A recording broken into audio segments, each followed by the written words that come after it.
welcome to the Palmer Performance YouTube channel. This video is all about what it's really like to work at an event like the Northwest 200, the first road race event that I've done this year.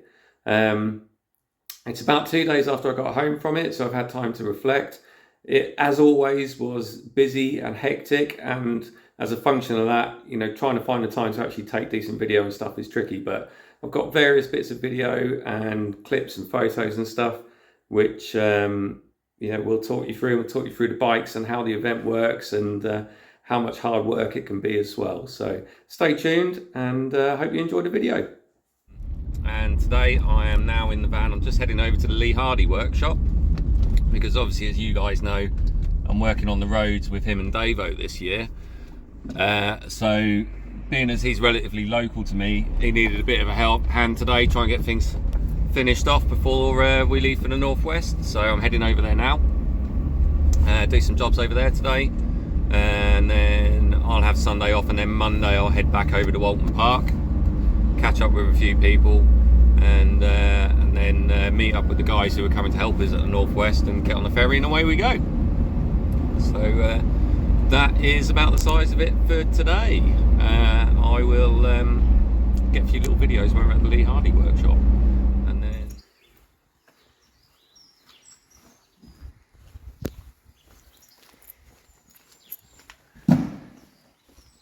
Scotty!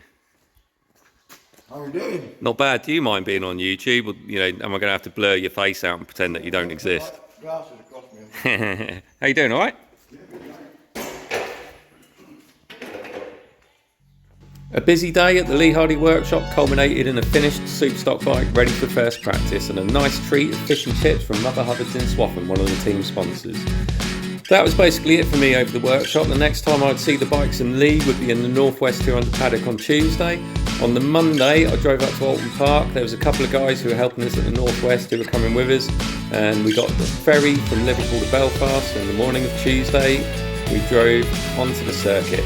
I always get butterflies when I see the road prepped for racing for the first time. Anyway, in the paddock we have a big awning set up, and Tuesday was basically spent getting that all set up, pitboarding up and getting the bikes in there. And as you can see, the setup looks so on point.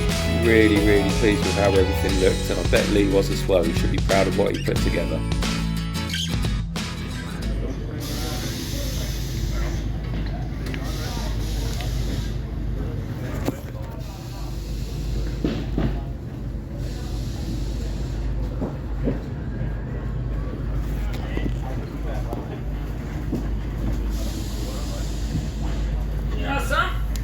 Thank you, Trevor.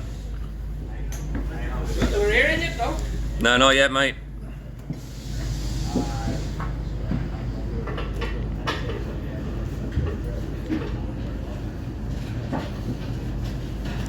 Say hello, Josh.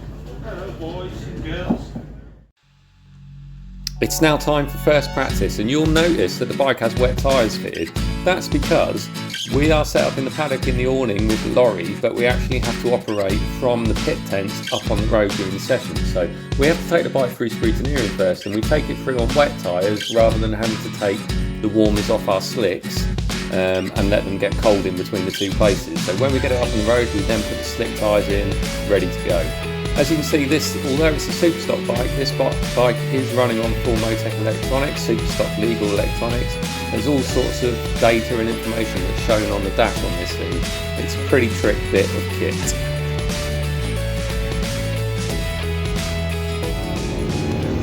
So here we are up at the road. We've got the Superbike in the tent, just waiting for the start of a session. It's so busy up here, and there's lots of back and forth with wheels and tools and parts depending on which bike you're running, and the garages are quite small. We were averaging around 15,000 steps a day, so the old legs took a bit of a hammering.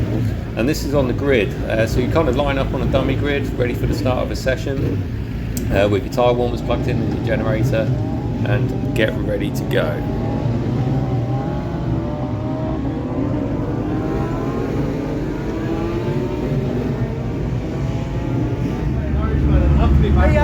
Hiya Lewis, are you earning your keep paying for your Superbike ride?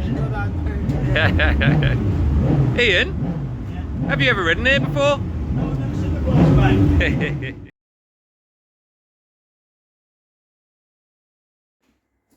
So like I said in the intro, the time just kind of disappears when you're at the Northwest. There's so much back and forth for parts and stuff, you know, wheels and tools and spares between the garage setup in the paddock and then onto the pit tent set up on the road. And because of that, obviously, I just did not find the time to sort of take too many videos. But one of the big things, so obviously Wednesday was first practice. We were only running the two bikes. We were running a Superstock bike and a Superbike.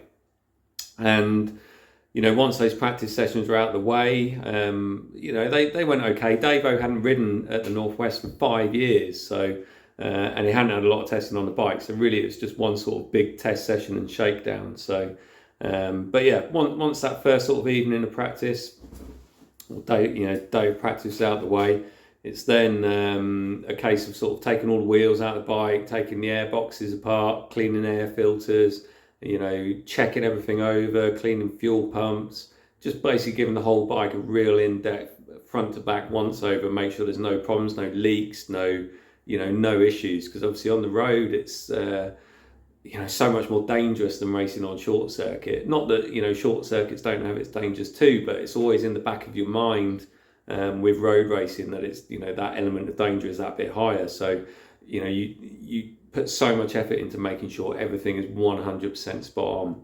And as a part of that, that's one of the main reasons I didn't do a lot of filming, because I'm just concentrating on making sure that everything is as good as it can be and that, you know, no mistakes or anything are made. So Wednesday practice out of the way. Thursday, you know, more practice sessions, and basically the practice sessions also work as qualifying. You have to do a minimum of I think it was 2 laps on the Superstock bike to qualify, but unfortunately because of a couple of small technical issues with the electronics and a couple of red flags, we didn't actually qualify technically on the Superstock bike. But because we did do quite a lot of laps, but they weren't flying laps, the organisers did let us qualify 32nd on the grid, so it meant we could at least start the races and you know, get some miles under our belts ready for the TT really.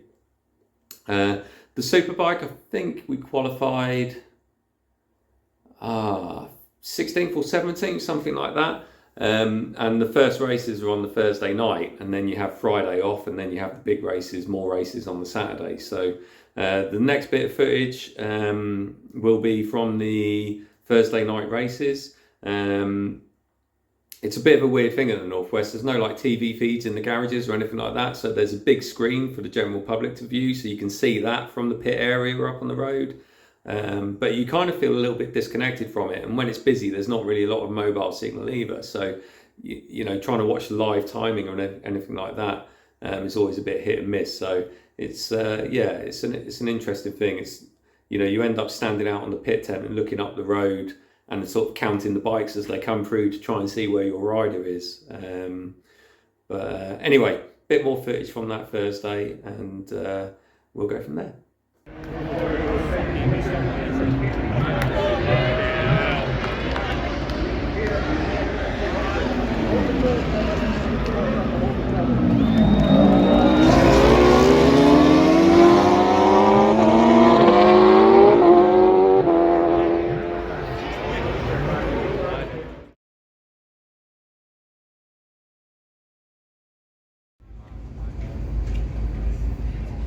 And if you put your lid in the seat. Yeah. I'll try and get that. Oh, you want them all? Yeah, I was going to say, if you stand to the left so I can see all of the platinum. Sorry, you're all right. It looks slightly. You wanted to get the. That one there, yeah. If I do. Friday prep done, and let's just have a look over the bikes. This is the Superbike. It's got K-Tech full Superbike front forks in it, Brembo Superbike calipers, and Brembo race discs. It's got a factory KRT swing arm. We run a slightly different suspension linkage for the roads, because obviously it's a bit different racing on a smooth short circuit. Nice Brembo underslung caliper, quick change rear wheel, and also a floating rear brake disc. The bodywork is full carbon fibre. The fuel tank setup is the same as the Superstock bike with a 24 litre custom made aluminium tank. There's various buttons for changing ignition mapping and throttle mapping, etc. And then fully adjustable yokes as well, so we can change the offset, and also different inserts we can get for the frame to change head angle and what you call head pipe position, so we can move the whole front end forward and back within a certain amount. The Superstock bike obviously stays closer to a production bike, so we just upgrade the internals on the forks and brake pads and discs. All the yokes and everything stay the same. The electronics are very similar, but it's a slightly lower spec Motec ECU. The Brembo master cylinder is the original standard one, it has to be left the same. Obviously we remove ABS and everything like we would on any sort of track or race bike that you see on any of my other builds. We also run a dual link brake system, so it has the option to use a front brake or a rear brake. And although it's not got a quick change system, it only takes me maybe 4 or 5 seconds longer to change the rear wheel on the Superstock bike compared to the Superbike. There's really not a lot in it these days. The suspension all round is K-Tech TRDS, which is a relatively new development of K-Tech product. It's proper good stuff.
Yeah, still temp.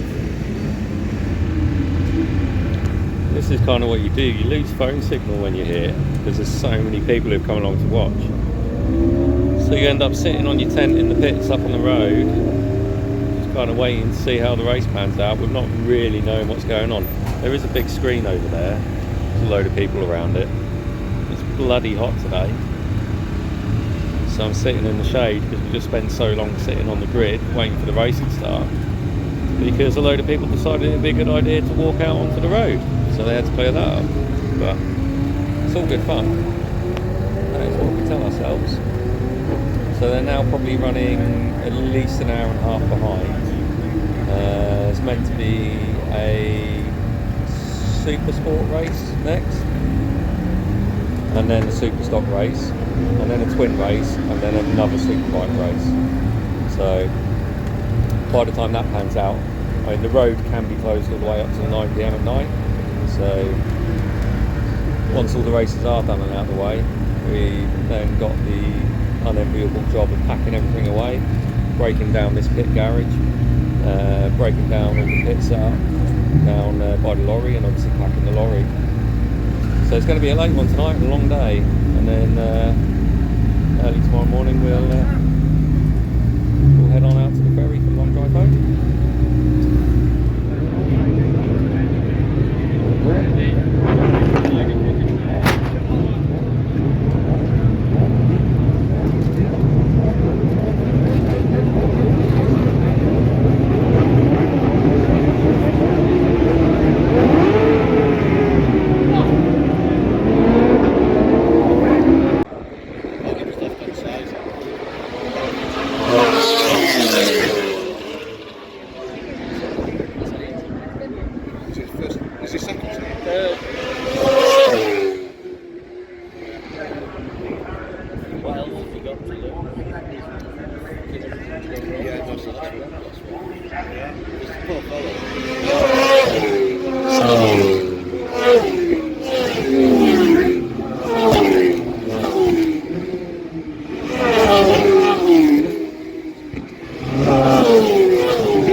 And that was it, all done, 14th in the final Superbike race. All things considered, a fairly smooth northwest. The weather was amazing. When it's wet and you're running more than 2 bikes, it can be a real nightmare running backwards and forwards and wheels and such like. The bikes did us proud, no major issues or technical problems. a quick beer in the evening in the tent after we'd done all the packing up, and then an early start the next morning to get on the boat on the way home. The ferry crossing was pretty long, to be fair, 8 hours during the day, but we were all pretty tired, so it was a good chance to relax before the drive home. And I've got one more pass to add to my collection. Hope you guys have enjoyed the video. Please like and subscribe, and chuck any comments in if you want to know more. See you soon.